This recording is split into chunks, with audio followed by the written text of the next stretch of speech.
and that I haven't spoke to any group for at least 10 years. I think the last time was at a book club up at Marion Richards. I know my mother was alive, so we're probably talking 9 or 10 years ago. And I did read in a book that after you haven't spoke to a group in a while, that it's good to start with a funny, short, smart joke. And that's supposed to make everybody laugh and relax me, the speaker. So here it is. A man was driving down a Long Island expressway and he stopped by a policeman. And the policeman said to the man, "Excuse me, sir, but your wife fell out of the car about a mile back." And the driver looks at the policeman and says, "Oh, thank God you told me that. I thought I was going deaf." See,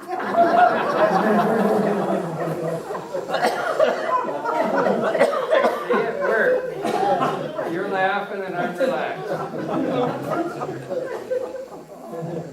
I called Les Schwartz about 2 o'clock and said, "I got to run down and set up a few items." Well, I didn't think I'd end up with quite this amount. And then I called my wife, Brenda, and said, "You know, I haven't spoken a long time, and how should I really go about this? Start right from the age of 7 when I got my first telescope and work all the way up through, or just talk about telescopes and then fill in the gaps?" And she says, "Why don't you talk about telescopes first and then fill in the gaps?" So that's what I'm going to try to do. Although we could excuse ourselves right now and go out and observe Jupiter is just beautiful up there ablaze, so I think that we should just cancel the talk. I started, yes, when I was 7 years old. Milt's right. I was just in love with astronomy and the stars and the heavens and the galaxies and everything that was up there. It was just mind-boggling to me. And all I wanted for Christmas when I was 7 was a telescope. A telescope. That was back when usually, and you can all relate to this, we got one item, maybe 2 if we were extra good. Of course, we always had the stocking with the orange in the bottom. But anyway, I got a telescope. And it was a little 3-inch reflecting telescope, about the size of this, about that long. I don't have the telescope any longer, but by golly, I found the brochure. There it was. It was called Skyscope. But the one good thing about this telescope is, and Art can relate to this, it had good optics. Because nowadays you get these, very cheap and expensive Walmart type Chinese made telescopes, and the kids look through them once or twice and boom, within a few months they're up for a garage sale. Because the optics and the collimation and the eyepieces, especially the eyepieces, are just mediocre at best. And you simply can't see things through them, and you have to have a good sturdy mount. Also, you can have a good telescope, but if you've got a wobbly mount, your image will shake around and forget about it. So I was lucky because I got a good telescope, and the mount was reasonably steady, and it enhanced my astronomy prowess rather than to degrade it. So where do we go from here? Well, first of all, getting ahead of myself, knew I would.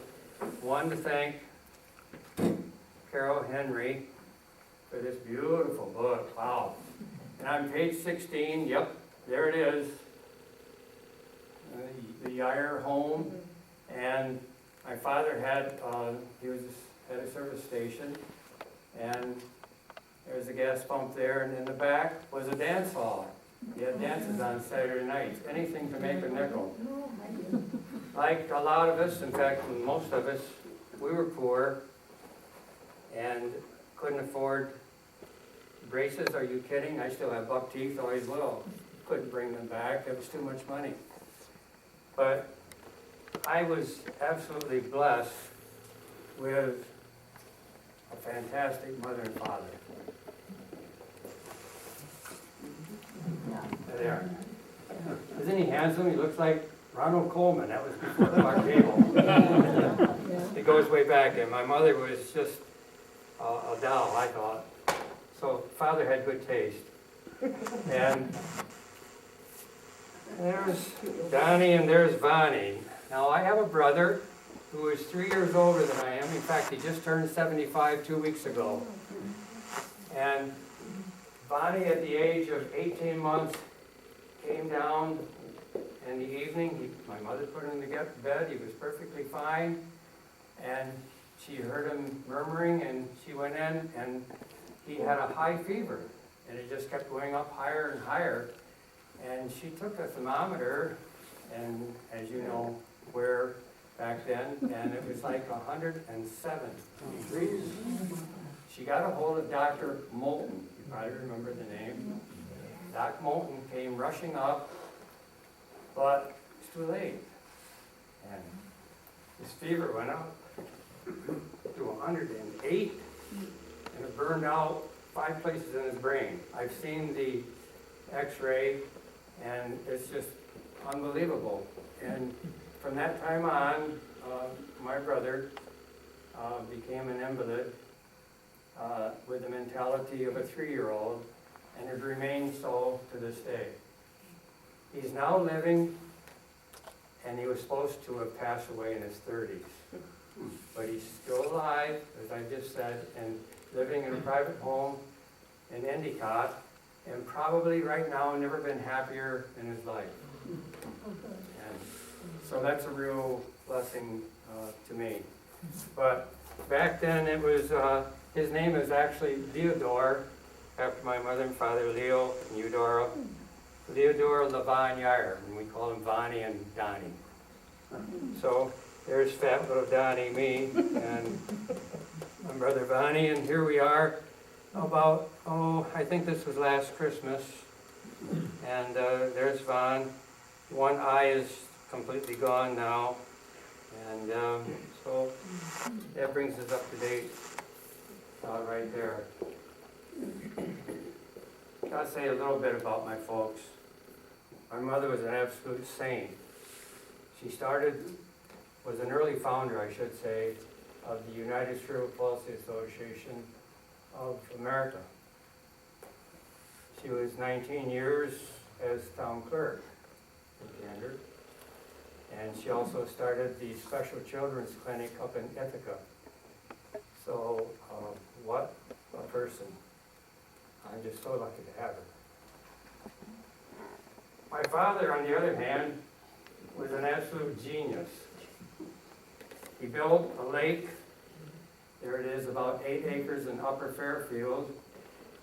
It took 11 years. He went through 3 bulldozers. He would buy an old beat-up bulldozer and fix it up and start pushing dirt. And he pushed dirt and pushed dirt. And the only help he had was a little bit from me. I was on the surveying field at that time. And from a fellow that just passed away, I believe he was 96, is Andy Consalvi. And Andy went up and helped Dad a lot, and they cut down the oak trees and just kept making it bigger and bigger. It started off a little farmer's type pond, about 1/4 of an acre, and it ended up being just about 8 acres. And maybe some of you have seen it up in Upper Fairfield. But Dad's main forte was a tool die maker, absolute second to none.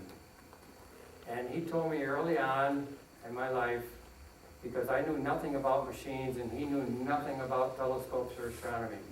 In fact, to his dying day, he thought that the Little Dipper was the Pleiades, or the 7 Sisters. I tried to explain, no, Dad, the Little Dipper pours into the Big Dipper. Right there it is, up there on a clear night.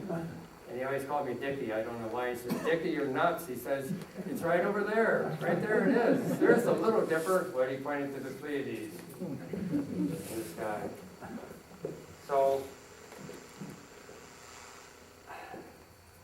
Father gave me some advice one time early on. He said, and we were doing subcontract work for Smith Corona and some for IBM, making parts, a lot of prototype parts, and he could make anything.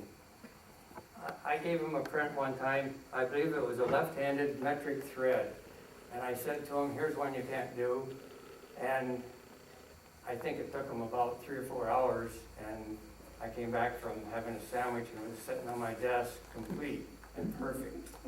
And he always told me, he says, whenever you get a print and you've got your dimensions on there, always make the tolerance twice as good as what they ask for.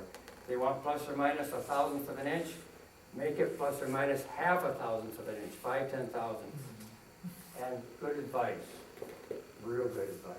And I try to retain that throughout my life and my ventures with telescope and eyepiece making. Now I gotta look at my notes, so let's see where I'm going here.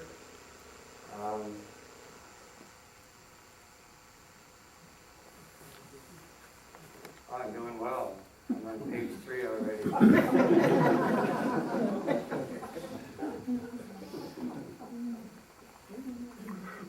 Well, okay.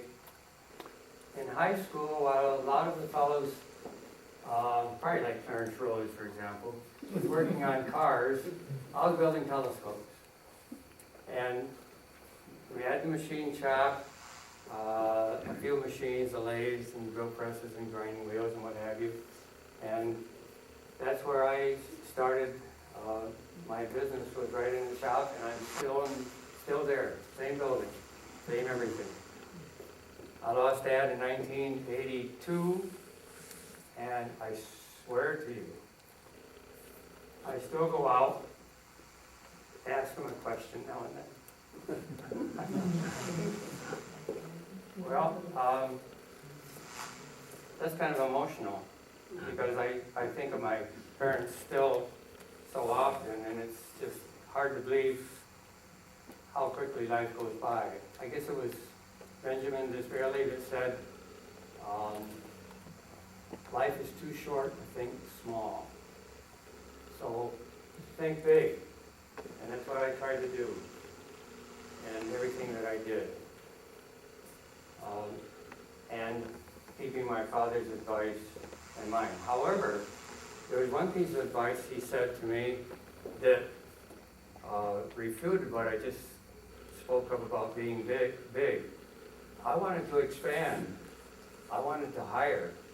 I thought I could put half this town to work, building telescopes and eyepieces and everything, because I was getting orders from everywhere when I started building these little 4 1/4 inch reflectors.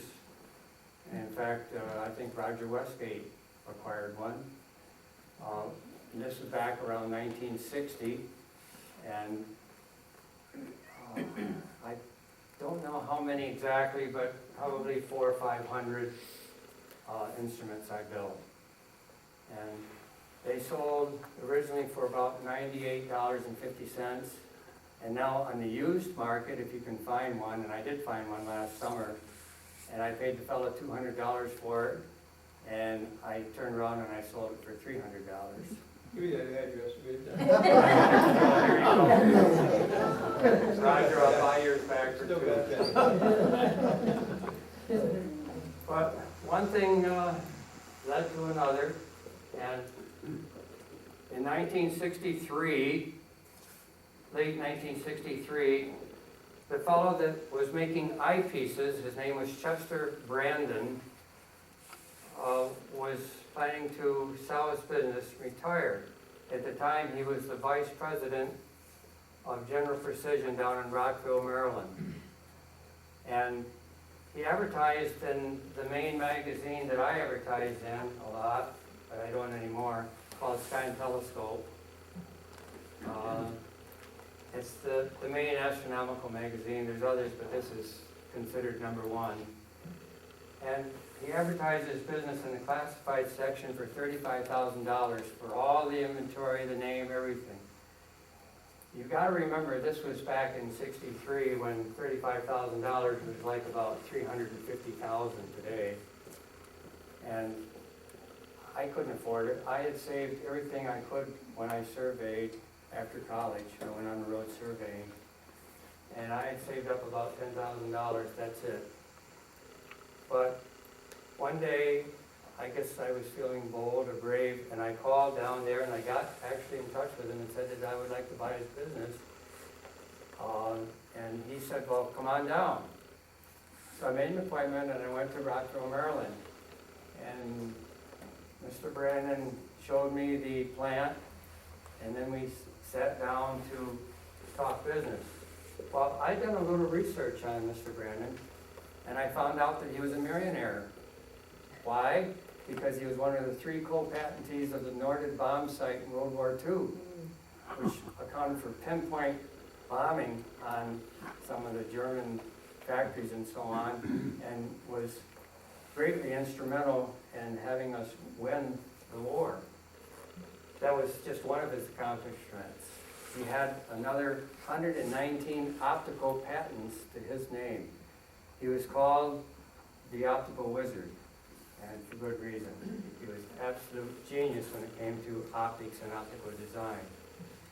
And he designed a line of eyepieces, and he named them Brandon. And those were what I wanted to get. I was using them in the telescopes, and the telescope that Mr. Westgate has will be a Brandon eyepiece, and it'll say Brandon right on the eyepiece. Because I was buying the eyepieces from him. Anyway, after the tour of the factory, we sit down behind his desk, and so he had checked on me too, and he found out that this guy doesn't have any money to speak of. And so he says to me, well, Don, so you'd like to buy my business? And I said, yes, sir, Mr. Brandon, I would, but I'm afraid I can't afford what you're asking. The only thing I can say is that if I were able to acquire your business, that would keep the quality of your products and the prestige of your name just as high, or even strive to be higher than you've kept it. And Mr. Brandon leaped up from behind his desk and extended his hand across, and here I am, I'm what, 25 years old. And so I stood up, and he grabbed my hand and just shook it, and he says, Don, I've been waiting for 3 years for someone to say what you just said. The business is yours. Give it to me. Lock, stock, and barrel. And this included just hundreds of pieces of eyepieces and lenses and spacers and inserts and lock rings and everything that goes to making these eyepieces. And all the designs, all of his contacts, everything. Didn't hold back anything. And he said, can you come down and pick it all up? He said, you better bring a truck. Well, I went out in the car and broke down. Not the car. The tears came right out of my eyes because I realized this was the biggest break I've ever had in my entire life. And I remember going to a telephone booth and calling collect, back home, and to make a long story short, Father and I went down a couple weeks later with a U-Haul. I think they were in business back then. But I remember we did have a truck, and we loaded up everything. I mean, there was a lot of stuff. And we got back to our little shop, and it took me a year to sort out everything, and then to redesign it a little bit the way I wanted to do it. I wanted the eyepieces, as you put them in a telescope, you would have to refocus each time. Each time you put an eyepiece in a telescope, you would have to refocus it back and forth until you got it focused. So I thought, well, why not make them what we call parfocal? So that when I put one eyepiece in and I take it out, and I want to change the power maybe to a higher power, and then to a higher power, and then go on up. That's usually you start with a low power and work up to the high power. I wanted it so that you wouldn't have to refocus each time. So that was one of the first improvements we made. Was Dad and I made the eyepieces what we call parfocal. So once you had one in focus, and you pull it out, and you put the other one in, it was automatically in focus. And we were able to capitalize on that by advertising as the first company in the world, that had what we called parfocal eyepieces. In fact, we came up with the name parfocal. the first ad I had in this magazine, when I turned pro, I was 19 years old, and it was October 19. If anybody wants to subscribe to it, there's one of these things that always falls out of the magazine. In October 1958 was my first ad in here. It was for mounts, and I called them PAR, P-A-R, mounts, for performance and rigidity, and what was the R, or P-A, appearance, performance, appearance, and rigidity. And so we used that PAR for our eyepieces too. We thought, okay, they're PAR focal. You focus one, you're all being the same focus. So that was nice.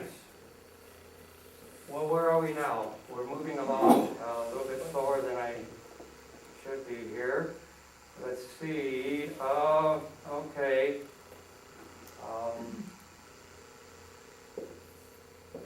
Let's move along. In 1985, Halley's Comet. Everybody remember Halley's Comet? Well, we were all excited. My father had seen it in 1912. His dad was born in 1901, January 1st. And he'd seen Halley's Comet when he was, 11 years old. And he was all excited. And so we thought, well, golly, let's make a small telescope, low power, wide field, and sell them.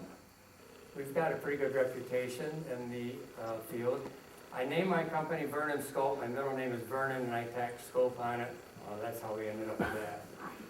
I also named my son Derek Vernon, because every farmer wants his son to be a farmer, right? So I thought, well, my son will probably someday take over my business. Well, guess what? My son loves carpentry. And he's good. He could be a cabinet maker and probably will be soon. But let's back up to Halley's Comet. This was the first scope that I made.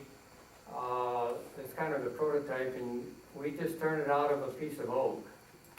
And then I put on a Folkson unit, and it had an 80 millimeter, a little over 3-inch diameter lens in it, and a very low eyepiece power here, that of course we made. And it gave about 15 power, which was just right, very wide field, a little bit more power for the pair of binoculars, and you had to put it on a mount to hold it. So I got the picture holding the mount. And this is just a typical heavy-duty camera tripod. It was made by Bogan. And along came the Comet. We sold quite a few of them, several hundred as a matter of fact. Probably closer to about 1,000 units, $495 a piece. Prices have gone up. Now we're in the 80s. And what happened? The Comet was a bust. Nothing. Forget it. I mean, I think that's it there. No, I'm sorry. That's a globular cluster. That's not it. But a few years later, along came a comet that was terrific. It was called Hale-Bopp, right, Mark? And a fellow from Binghamton, and I'm sorry I forgot his name, took this picture through my telescope. Pardon? Lee Shelf. Lee Shelf, thank you. Yes, Lee Shelf. Took this to, remember that was a prototype. So here we are now in production. And I made a total number of these, believe it or not, 4,000 units. And while we only sold about 1,000 units for Halley's Comet, and then it turned out to be a bust anyway, I said, what are we going to do with all these telescopes? Well, as luck would have it, a fellow came down from Cornell University, ornithology department, Tim Gallagher is his name, and he was just wanting to buy a pair of binoculars or something, I've forgotten, and he saw the instrument, he looked through it, and he says, wow, this is terrific for birding. Well, all of a sudden I found myself in the birding business. And I advertised in Wild Bird magazine, and there were 4 different magazines, including the one that Cornell puts out. And by golly, I sold spotting scopes like they were going out of style. I could not believe it. And we ended up selling, to be exact, right around 3,800 instruments total is how many I made. Working, and this didn't help my marriage too much, 14, 16 hours a day, sometimes all night long. We pulled a few all-nighters. And father was gone then, actually, but oh, I remember those days. I had about 200 left over, and just recently, I was at a convention, and a fellow came by, and I had them on sale at a greatly reduced price, and he bought one. He came back and says, "How many more do you have?" And I said, "Well, I brought 10, but I've sold 3 or 4 already." He said, "Well, can I buy the rest of them?" I said, "Yes." I said, "You want another 200 back home?" And he says, "Would you sell them to me for the same price?" And I says, "Yes, sir." And he says, "I'll take them." So, a few, and this was just, oh golly, last February, he came up from, or was it March, a NEAF convention, I guess it was March, and with a big van, and by golly, he whipped out his checkbook and gave me a great big 5-figure check and took all the rest of the scope. So now, to make a long story short, I don't have any left. Maybe there's 8 or 10 kicking around the shop. But getting back quickly now to the, well, first of all, oops. In 1989, I came out with a larger instrument, this one here, and this was an achromat. Now, most telescopes are achromats, which means 2 lenses. This has 3 lenses in it, and it corrects for all the color so that you get a wonderful white, pure image. And the lenses were made by a fellow, Roland Christian, from astrophysics out in Chicagoland, and he was a genius with lenses, so I acquired the lenses from him. We made everything else. And how many did I make of these? Well, just about exactly 500. And the last 50 were in white tubes. We started getting requests for white tubes. I do have one of the white tube ones left, but I thought I'd better bring along the baby blue, which was, so we did quite well there. And this case was made by a fellow, his name is Tom Wilson, and he repaired jet aircraft engines down at Broome County Airport. And one day he called me and said, would I mind if I was interviewed by a couple fellows coming up from the FBI? And I said, well, what for? And he says, well, I have a possibility of going to Washington to work on some of the planes down there. Well, I was interviewed for like 2 hours. Well, this fellow, Tom Wilson, was just as clean as you could get. A clean liver and just a wonderful fellow. He got the job, and I talked to Tom. He called me here about 3 or 4 months ago, and he is now working on the president's jet aircraft engines as the head repairer. And so, again, I've been very lucky. He made lots of these beautiful oak cases for me. So I want to bring us quickly now up to the present, and then I can start filling the gaps because I'm talking too long here. We made everything. This is the largest eyepiece we make. Right now, this particular eyepiece, it's a 48 millimeter, very low power, is our best-selling eyepiece. We're selling a lot of these lately. Magnificent piece. I had orders come in this morning for 2 of these. They sell for $345 a piece.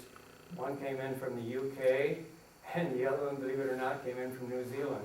It seems like lately I've been getting just as many orders from out of the country as I am in the country, which is interesting.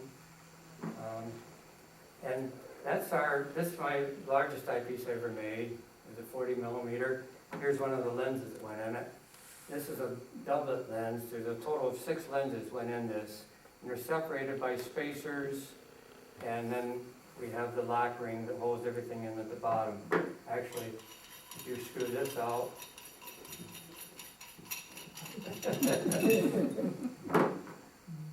this will fit in there. That's actually not the top lens, there's no lens within. I won't worry with that. Here's our smallest eyepiece, and the lenses are 1/8 inch diameter, and I have to assemble them with tweezers, special tweezers. I've got about 5 different pairs of special tweezers under 10 power stereo microscope. And there's 4 lenses in each one, with separated by spacers, and they go in this little insert here, all the lenses and spacers. And this insert screws into this insert.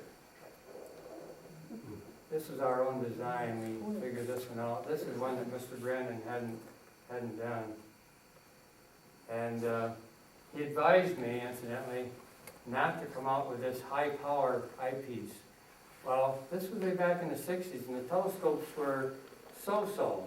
Now the telescopes are terrific. They're really well made. And so there was a need for a real high-power eyepiece, so we decided to give it a try. And then this ultimately screws into this, and this is one that's completely assembled. And that's what it looks like. A little teeny-weeny lens. And you can't really wear eyeglasses with this, and you have to take the glasses off, but the scopes will compensate for everything except astigmatism, bad astigmatism. They're not going to compensate for that. Real quick, like this, you see this gadget right here that we were the first to design and make. This is called an Amici prism. And here's the prism that goes in it. It's a 5-sided prism. And it fits inside there. Well, why the Amici prism? Because without it, the image comes in upside down. So this corrects it right side up and corrects it also left to right, so that when you look through your telescope, everything is exactly the way you see it. And when I came up with this, I didn't have any competition until a firm from Taiwan got a hold of one, and guess what? I had, this was the early prototype, I had then come out with one just like this, more modern looking. Well, they copied it, 100%. However, they didn't have the source that I had for these special Amici prisms. So the prisms that they were putting in them was just mediocre at best, and thus the final performance turned out to be mediocre. So, but nevertheless, they made a big deal about it, advertised heavy in Sky and Telescope, and got a lot of sales away from us, but it's okay. Just an interesting little sideline. So, what have I been doing lately? Well, since 2001, within a month after our 9/11 happening, I've been building eyepieces for the military, as well as our regular retail orders. Last year I built approximately 3,000 eyepieces, and that's a lot of them. There's 4 lenses that go into each one. Basically, they're like this. There have been a few custom things that the military wants. I've worked with NASA. Here's a picture of Jay App. In fact, I think Roger, did you meet Jay? No. No, you didn't meet him, Shuttle. but he was in a shuttle. Roger sat in a shuttle. But Jay App, I met him when we were working with NASA in Houston, and I met him, and he signed his name on this photograph for me, which I thought was very nice. So we do have a few of our eyepieces right now in orbit, probably coming down, soon to burn up. But, so that brings us pretty much up to date.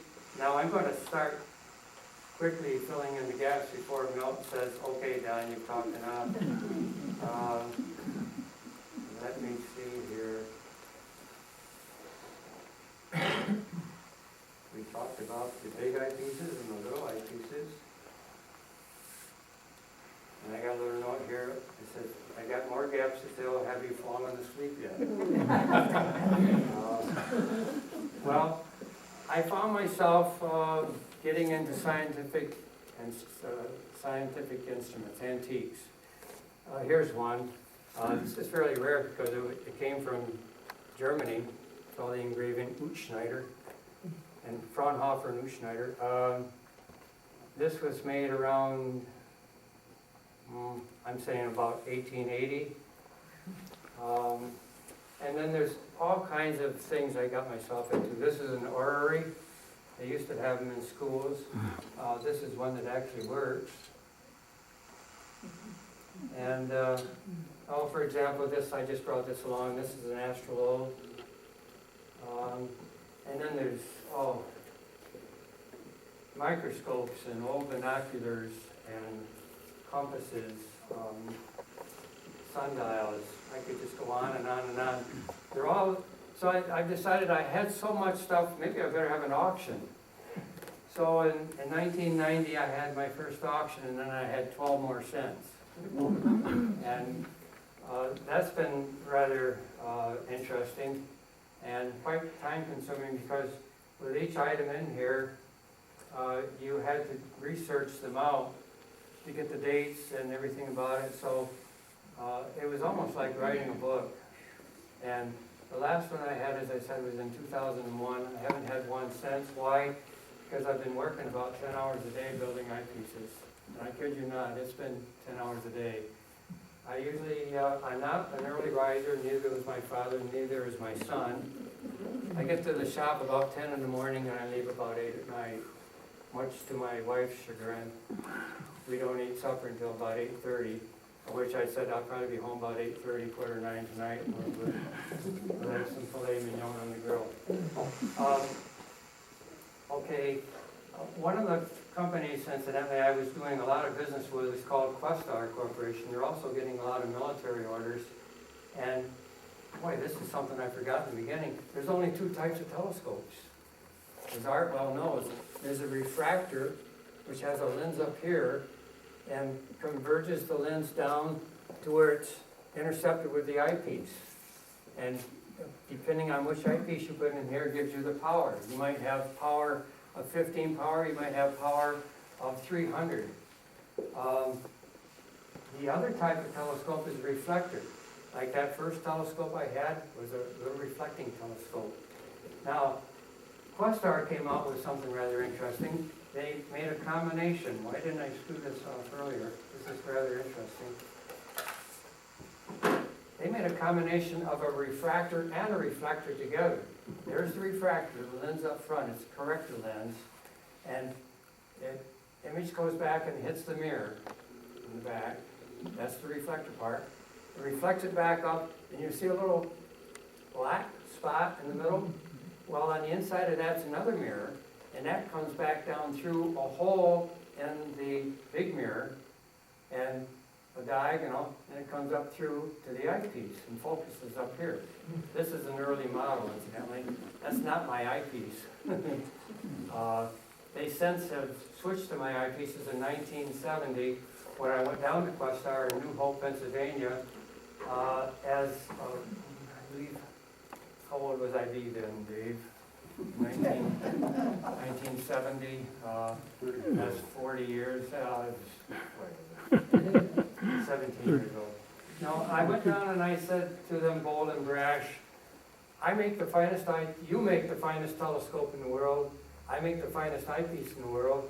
Isn't it a perfect marriage if we got together? And they treated that with quite a bit of skepticism to begin with. But I left all the eyepieces there.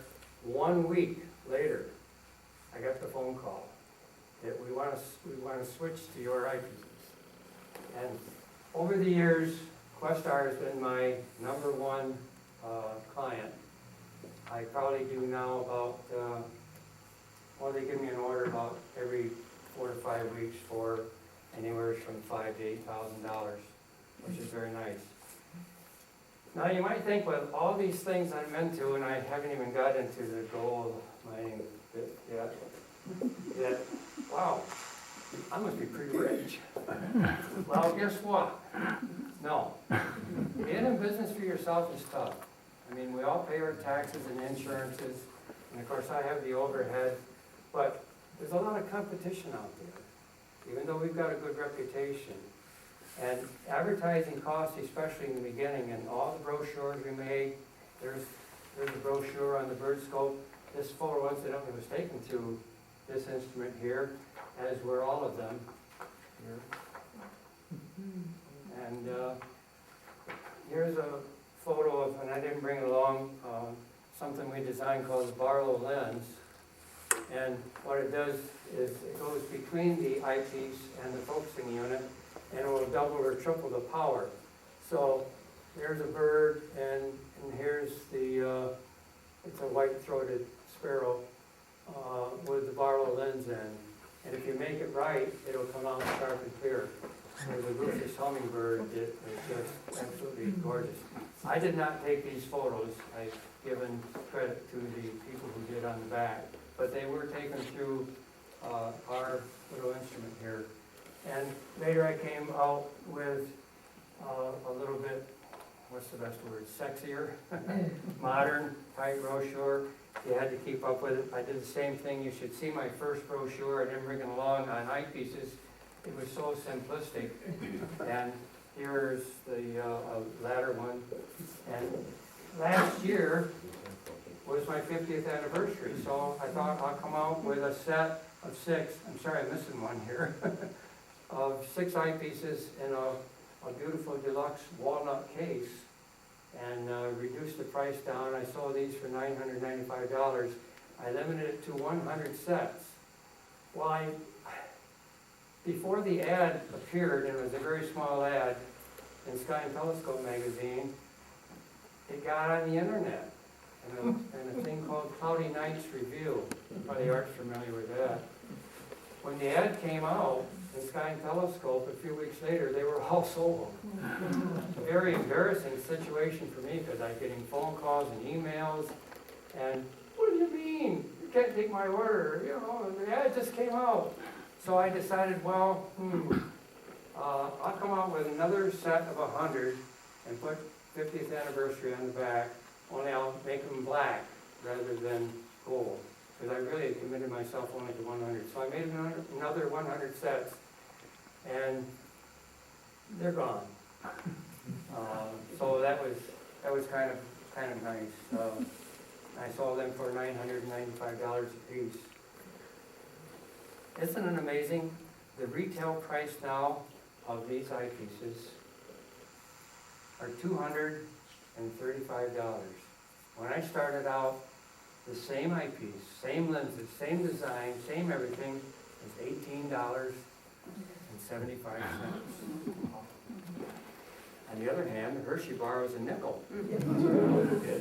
Now it's what, 65 cents? Gasoline, when Glenn Francis had the Atlantic station up here, 29.9. I got the sign, or had the sign, it's gone now, but, and now you know what the story is on gasoline. I've always been a hard money person. I do not believe in paper money. I feel it's a rip-off, it's against our Constitution. I disagree completely with what's happening in our economy. I won't spend too much time on this, because I could get in trouble by saying what I'm going to say anyway. Thanks to Mr. Greenspan and Mr. Bernanke, the Federal Reserve, and the current administration, we're just printing money without any backing. There's no backing. the best thing that we could do here was come out with a set of good plates and print some money. We make everybody happy. We go out buy cars, boats, telescopes, and spend. A real quick, cute story. True story, too. You probably, some of you here remember Myron Miller? Well, one day Myron, who was always a practical joker anyway, went into the Gander Courier. Where are you, Joan? And Bill Muir had it then. And Bill was talking to somebody and making a sale for some advertising or something. And Myron Miller comes running in, he says, Bill, hide the plates, the feds are coming.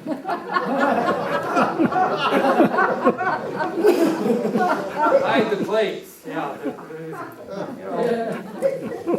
And anyway, and the fella, I guess as the story goes, this fella got all shook up and left. He really bought it. But you had to know Myron Miller.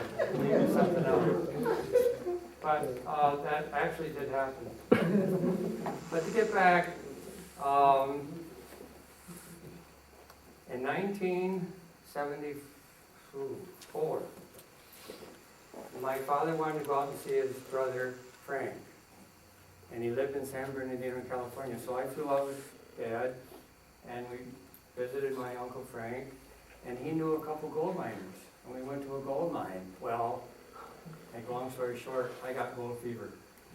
And a few months later, I found myself flying back out after reading a lot. And I went out to the old Comstock Road in Virginia City, Nevada. And while I was there, I met a geologist. And I said, I'd like to buy a gold mine. And he says, well, I do know one that's available. An old-timer just passed away, and his son's, one is a college professor in Minnesota, and the other one could care less, whatever. And so I bought my first gold mine shortly thereafter in the late 1970s. And then in 1987, a mine came available, which was, I don't know if you're familiar with Nevada, it was south of Yerington, down below Baron Hilton's multi-million-dollar ranch. Went by his ranch and his private airport, and to a place called Mount Grant in Nevada. And at the base of Mount Grant was a mine called the Rattlesnake. Yes, he ran over that guy. I had him mounted. This is just a little baby rattler, but there's quite a few out there. You have to be careful, especially when you go in and adit. An adit is an opening of a mine. It may sound like something very sophisticated. It's not A-D-I-T. An adit is when you go inside the opening of a gold mine. Now, in this particular mine, a Rattlesnake, I just brought along a piece of ore from it. And there's a lot of iron pyrite, or fool's gold, in this. It shines. When the light hits it, it just shines. You may be able to see some of the reflections. Well, in looking this over, however, there was one piece that didn't shine, because gold doesn't shine. It's quite dull, actually, and it's very soft. And so there's a line across this little piece, and you can pass that around if you like, and that's a piece of gold. All right, now, if you've got a gold mine, that you can get 1 ounce of gold per ton or more, you are in the chips, because a ton of gold is 2.5 foot cubed. 2 tons is about a yard cubed. So here's 1 ounce gold coin, 1 ounce. A ton is 2,000 pounds. So what this amounts to, and here's a good illustration, is, and the geologist told me this is not something I dreamed up. He said, an ounce of gold, which is considered very high grade in the mine, is equivalent to 3 people in a football stadium of 70,000 people. Well, it's easy to figure out. There's 16, actually there's 14 ounces because we go by troy weight, not the whole poi. 14 ounces in a pound and 2,000 pounds, so just divide it into it, it comes out to that terribly low amount. Imagine, that's all the gold you're going to get out of a ton cubed, 2.5 foot cubed. And that's considered high grade. This particular mine, we found areas of it that we got upwards of 150 ounces per ton. Now the mine is up for sale. I always wanted to mine it myself. You gotta remember, I got this in 1987. And another real quick story about telescopes and mining too. A few months ago, my wife said that she was going to call Fred Weber. He's Fred to me, he's always been Donald Frederick, I know, but it's Fred Weber, and order 2 more cemetery plots. I said, well, why, honey? We've got enough plots for us and the kids and so on. She says, oh, your telescopes. So, I can take a hint. I've got the downsides.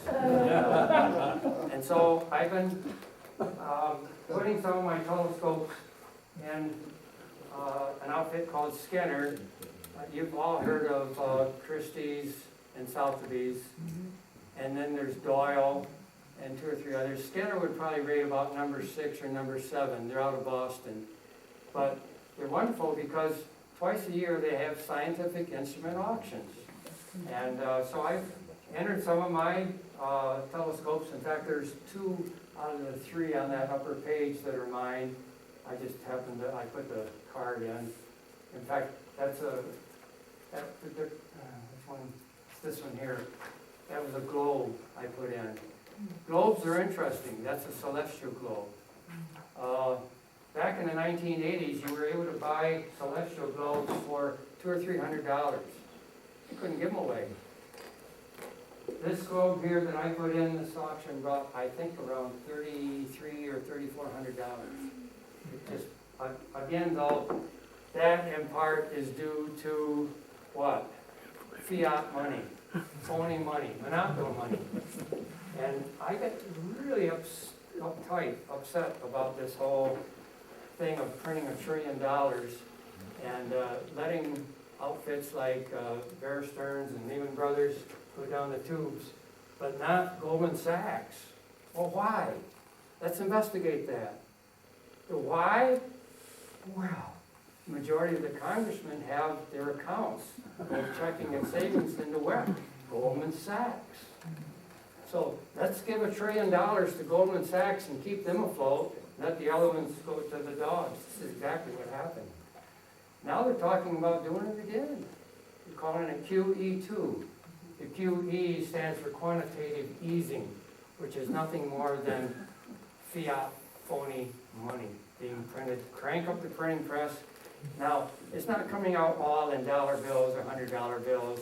It's coming out in the form of bonds, and there's a lot of transactions, of course, being done through the internet, as you well know.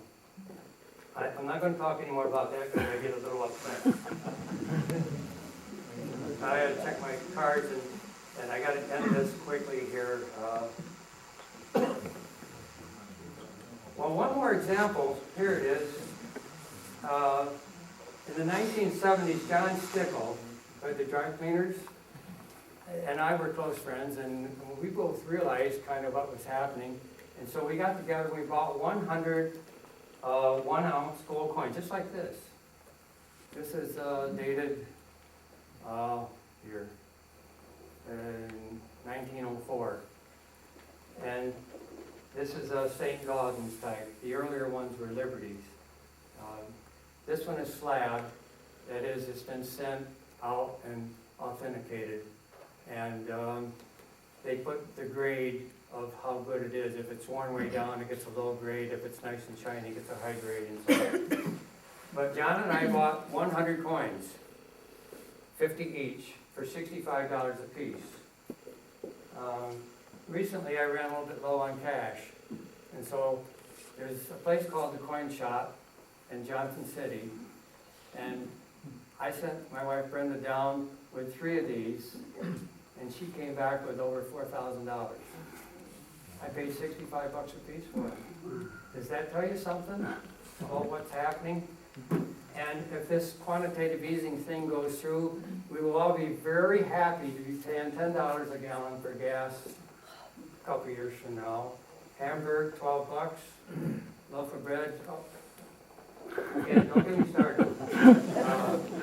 You're not. I get myself started. Well, anyway, this is rather interesting. I can pass this around too. Well, no, actually, it's too heavy. This is a 100-ounce bar of silver. I paid $400 for it. So when silver was going for $4 an ounce. Silver's now going for $24 an ounce. And they've tacked a premium on these because they're so hard to find. So I could sell this now. I could take it to the coin shop tomorrow and get $2,500 because they turn around and sell it for $2,650. Unbelievable.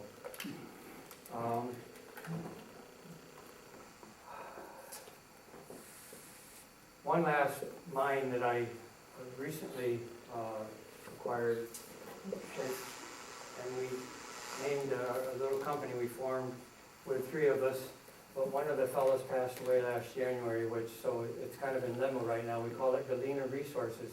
This is Galena. What is Galena? Galena is lead and silver. So this is about 70% lead and 30% silver.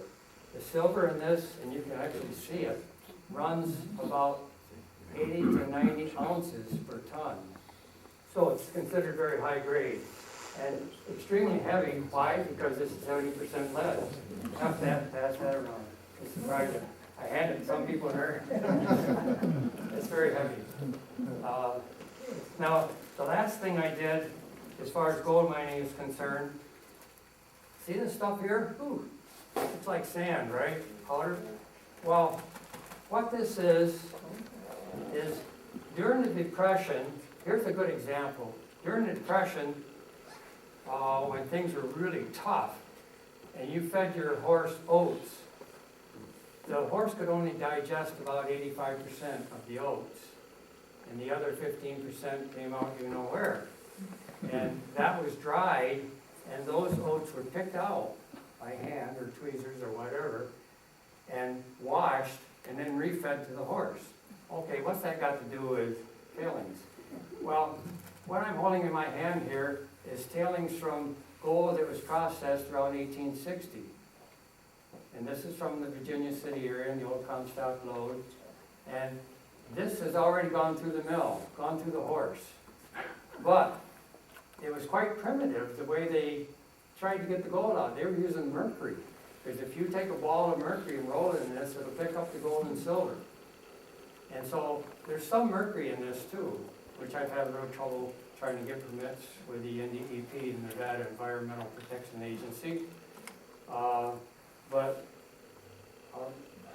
this has still got a lot of gold and silver in it. And it's ground down to, some of this is just ground down to almost what they call 500 or 600 fines. 600 is like rouge. And so what I did is I went out and I hired a geologist, Steve Russell is his name, one of the top geologists. We went up and down Gold Canyon, as it's called, in the Comstock Lode, and here was all these huge piles of tailings. Huge. I have 3 that equal 1 and approximately, this is a pretty educated guess because both he and I are like surveyors, about 1.25 million tons of this stuff. Huge mounds of it out there. Well, we started at the bottom and we came up, and he would call me and he says, well, Don, this is no good, this is no good, this is no good. And what had happened is the Mexicans, the Chinese, and the Indians had already reprocessed this. And so they got out the secondary gold and silver that's in this. And he says, Yeier, why don't you just stop this? He says, you're paying me this money, $250 a day to go out and find nothing. And I says, well, we've done 2/3 of them, let's do the other third, maybe we'll get lucky. We did. All of a sudden, I got an excited geologist phone call and says, we've hit it. And so I said, well, let's stake a claim. And he says, well, get out here. Well, I was on that plane like within a day or two, flying back to Reno. What I do is I drive to Buffalo. I can see my daughter. She takes me to the airport and I fly southwest. At the time, the round trip from Buffalo to Reno was like $250 round trip. Now, of course, it's about 400, 500, whatever. But anyway, so I went out there and I staked the claim using the old 1872 mining law. Do you know it's still valid today? That you can go out and stake your claim. It doesn't have to be tailings. It can be a mine. Now the rattlesnake mine was already, I bought that. But this Galena mine that's being passed around that lead, I staked that along with 2 other fellows. And so we've, it's been exciting. So my life goes beyond telescopes. It just had to. And I got in scientific instruments and gold mining. In the 1980, during the recession, I found myself in New York City studying about commodities, specializing in gold and silver. And I took my commodity test, the Series 3, got lucky and passed it. I'm sure I couldn't today. It's much more sophisticated with options and so on. Back then it was just strictly futures. And then I worked in a building right next to the World Trade Center for 2 years. And that building, when the Trade Center came down in 2001, was damaged to the extent that they had to tear that building down. So I just thought that was rather interesting. So for a couple of years, 1980, 81, and 82, I was a commodity broker in New York handling accounts. I still play the futures, but I only handle my own account, no one else's. And I usually play just gold. I stick to what I know the best, gold and silver. And futures trading is really frowned upon, and I agree. If you really don't know what you're doing, keep away from it, because you'll end up winning with beginner's luck the first 2 or 3 times. And then you'll end up losing it all, plus a lot more, if you stick with it. So I don't particularly advise amateurs to be trading futures. A farmer that's growing corn, sure, because he can make delivery of the corn if he wants to. He can tie in a high price. And boy, have the futures taken off. I remember when copper was 50, 60 cents a pound. And copper today closed, I looked at it before the game, I think it was $3.92 a pound. Just another example of what's going on. All right, I've got to wind this up here. You might have a couple questions. Let's see. Yes, commodity broker. I did pretty good without my cards. Let's see here. I went through that. Tailings. Head time, a little story related to astronomy. An accident I discovered. Okay. All right, I'll just say this now. I'll wind up my talk and just ask for any questions that I probably can't answer, but I'll try. And if I don't know, I'll just say I don't know. You're familiar with the book of Revelations in the Bible, of course. And what's the Lord's favorite number? 7. Absolutely, 7. 7 stars, 7 crowns, 7 churches, 7, 7, 7. Lord's favorite number 7. Well, can we relate to that any, yeah. There's 7 days in a week, and it always comes back to the beginning. There's 7 colors in a rainbow, exactly. It always comes back to the beginning. there's 7 notes in an octave in the piano, and it always come back to the beginning. It just goes up an octave, but the octave sounds like the octave below. Isn't that amazing? Getting back to the colors of the rainbow, our Lord stands for purity, and the color is white. So if we take all these colors and we spin them, I wish I had one of those. I did one time. Remember the old high school experiment where you spun all these colors? And when you spun it, what happened? It was all white. It wasn't black, it wasn't blue. All those colors were white. So we can break down the sun by using a prism and get the same colors effect, just in the opposite. So one night, this was quite a while back, I was out and I was just looking at the stars as I usually do, and I realized that there was 7 major constellations: the Big Dipper, the Little Dipper, the Cassiopeia, the Pleiades, which is also called the 7 Sisters. And I thought, well, that's interesting. There's 7. And then something hit me. Bam! In each one of those 7 constellations, there's 7 stars. In the Big Dipper, 7 stars. Little Dipper, 7 stars. Pleiades, 7 stars. Every single one. But not through a telescope.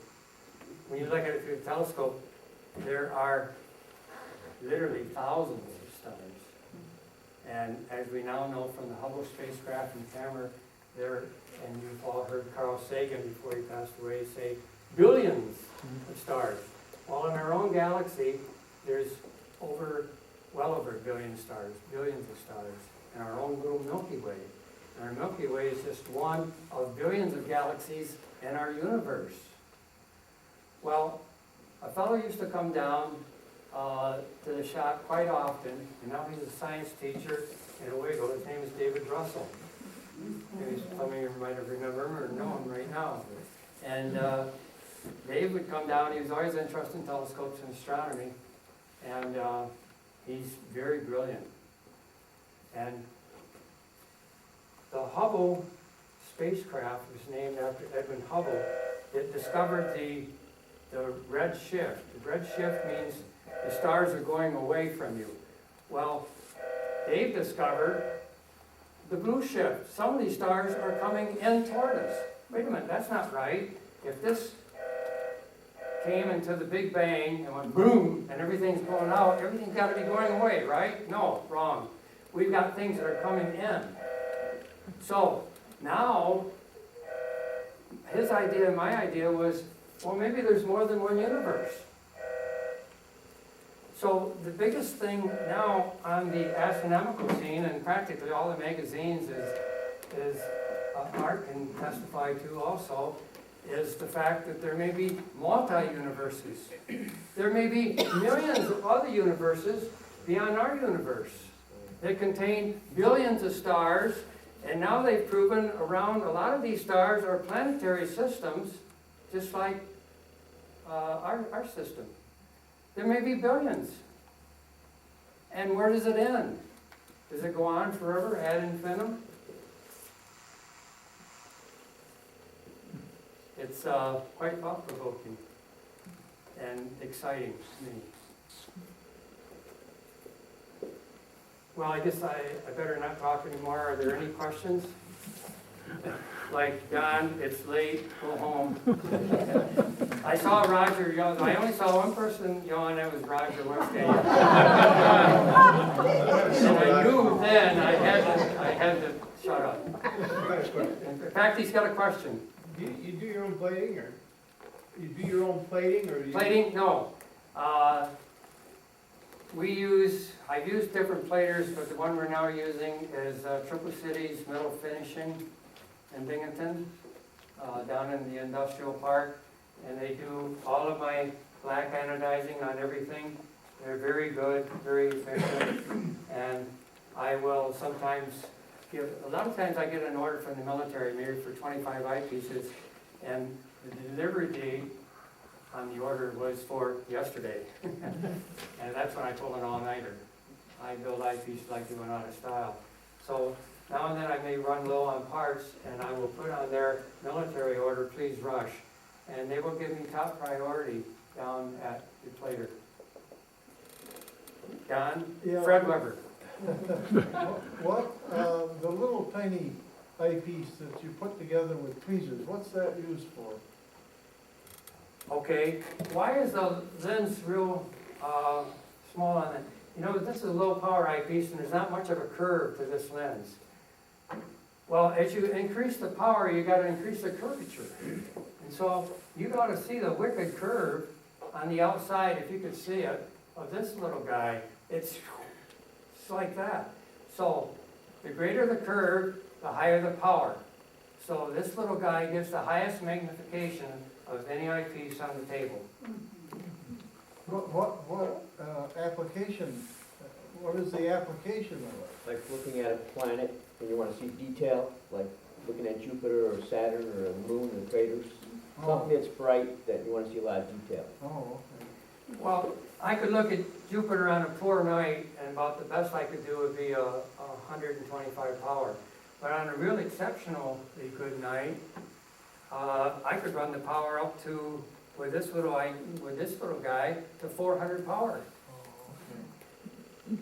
And that's another interesting thing, real quick, like, when you look up at the sky, and it's ablaze with stars, and they're twinkling like crazy, astronomers go nuts. Oh, no. Oh, no. The nicest time sometimes I found is a hot, muggy August evening, and I look up, and guess what? The stars are not twinkling. Man, I can't wait to get my telescope out because they're not twinkling. That means I can see a lot more detail. The twinkling occurs from upper atmospheric disturbances. Simple as that. This is why the Hubble spacecraft has taken just absolutely phenomenal photographs. Look at that. We can't do that.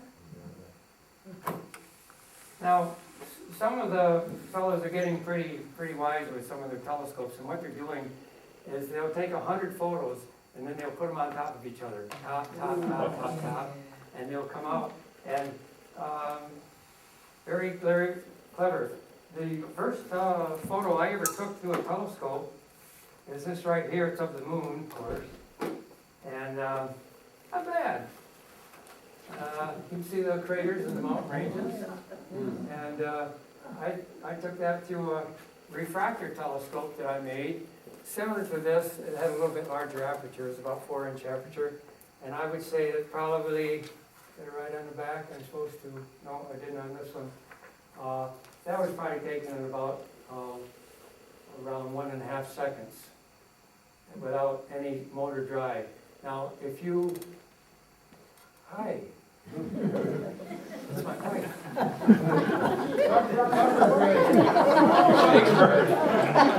Dinner's ready. I know I'm getting hungry too. If you take a photo like this without a motor drive on your telescope to compensate for the Earth's rotation, you've only got about 4 seconds max. And then everything becomes blurry. So you can get away with it on the moon because the moon is so bright, but you can't get away with it for deep sky objects. Are you kidding? This was probably taken over a course of an hour. Any other questions? Sharon? You say you stake a claim, then what happens to that claim? I mean, who works it, or who, or what happens? I own the mineral rights.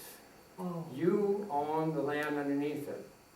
The people own the land, but using the old 1872 mining laws, I now own the minerals on top. Or if the vein of gold goes down, and actually if it goes under someone else's property, I have what they call extralateral rights. I can continue that vein all the way down as long as I want to, as long as it doesn't get too hot or something down there. Any other questions? Yes? You obviously do your own mechanical design on this stuff. Do your own optical design as well?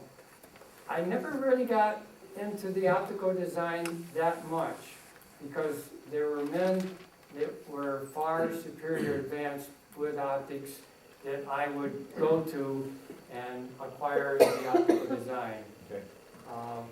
What we always strive to do is to improve it. And one time I went up to a place in Midland, Ontario, Canada, Lights from Germany, had a plant up there with the idea to try to improve the Brandon eyepiece design.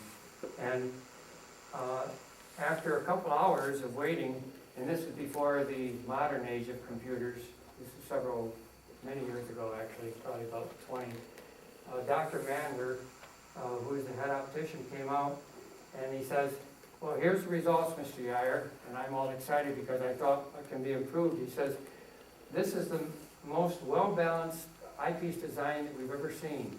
It satisfies all 17 optical characteristics of an eyepiece. Don't touch anything, because if you do, you're going to rob from Peter to pay Paul. He says, don't touch it. Just make it like it is. As it turns out now, I'm finding out that this design is the finest design in this country and one of the two finest designs in the world, the other one being Zeiss in Germany. So I got really lucky, obviously, with Chester Brandon on that design. Any other quick questions before I go home and have steak? I've got a couple of comments more than questions. Number one, I have to say that you did keep your word to Mr. Brandon with your quality. I can tell you as an astronomer, amateur astronomer, I guess, that his eyepieces are still well renowned. You go to a swap meet or look on the internet, he still gets top dollar for, he doesn't, people sell them top dollar used, more than they pay for them many times. There's a place called Astromart, it's like the eBay for astronomy, and you try to find one of his things and it's gone right away at a premium price. You also wait, you don't realize how important he was. You wait for months. I'm a friend of his, and I waited for months and months in 86 to get that little 80mm telescope, and he snuck me one, but I got it. But it's a great scope. Up at Copernic, we have two of them, and we use them on the 20-inch and the 6-inch scope as finders. He talks about people he's worked with. Roland Christian. He's like, he makes the Rolls Royce he makes astrophysics, the best refractive telescope in the world. He also talks about Questar, the little 3.5-inch there, and they have a 7-inch also. That's also a Rolls Royce of that style type telescope, and he makes all the eyepieces for it. He is in candor, and it's like amazing. You don't realize. People see that little shop, you have no idea what a gem it is with him. And people still say his eyepieces are the best contrast. Yeah, you're just a time. That's done.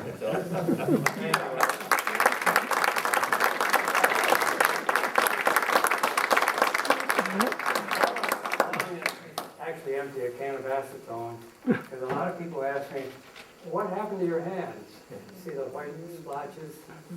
And I went to Dr. K thinking, well, this is it, life is over. And he looked them all over and he said, well, what about the rest of your body? And he looked me over pretty close. Well, there wasn't anything but only on my hands. Well, it turns out that Mr. Acetone, which is what I use exclusively to clean my lenses, because nothing else works better than acetone. Alcohol, forget it. It doesn't evaporate quick enough. I've had all these companies send me these potent solutions. Some of them not so potent, some of them extremely potent, and none of them work as good as simple, plain, old acetone. So that's what I use, acetone and Q-tips. Out of the hardware store? Pardon? Out of the hardware store? Right from the hardware store. Really? You can get a premium grade, and I did one time and paid about 10 times what I can from the hardware store, and I couldn't see any difference whatsoever in its cleaning properties. It didn't leave any smudge, so Did I leave any just- residue I behind? just go down to the Home Central and buy a can now and then. Quite a few cans. Gone through, I don't know, several, I use probably 100 cans. that a lot in the filler. I use, I do duct pens with the heads on. Pardon? There's no crack showing. I use that with some special filler Oh, you to do? make the cracks in a duck's body or a bird that so you can't see the crack. But I don't have any white spots. Well, you know, we have this Barlow lens and I had to use flat black paint. So there's no reflection on the inside of it. And I would get black paint all over my hands. Well, there was nothing like taking paint off, like, instead of paint remover, I just would grab the acetone and literally bathe in it. You know, I would like that, take a rag and all the paint was gone, that was fine. So, anyway, that's what happened. And, Dr. K then said, no, you do not have cancer, et cetera, you're fine. And that was like, I've had this, since I'm married, 15 years at least, and it's never given me any problems. Any other questions? And then I can run home and have filet mignon. Rub it in.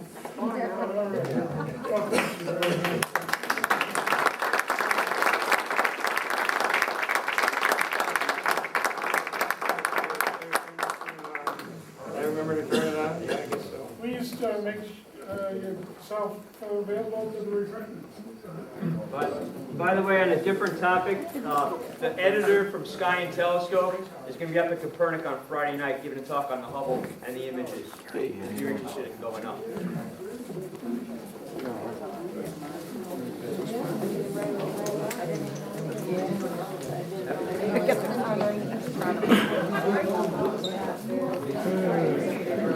We're